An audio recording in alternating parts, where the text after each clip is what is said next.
महाप्रभुंको खणिरु 21 कोटी अर्थ लुट हेबा प्रसंगरे मुह खोलिछंती आईन मंत्री पृथ्वीराज हरिचंदन। मंत्री कहिछंती जे जो माने महाप्रभुंको भूसंपत्ति रे लंबा समय धरी माइनिंग खंजणा देउनथिले सेमानंको उपरे हेबो कड़ा कार्यानुष्ठान। 24 वर्षर सरकार केबे भी महाप्रभुंको भूसंपत्ति सुरक्षा कथा चिंता करि नाहंती।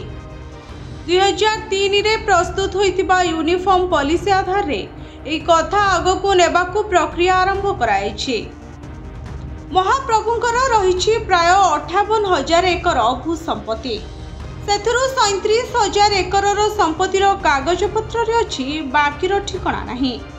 यथाशीघ्र एने व्यवस्था करा न गले महाप्रभुंको भूसंपत्ति जबरदखलकारी हाथ में नष्ट हो।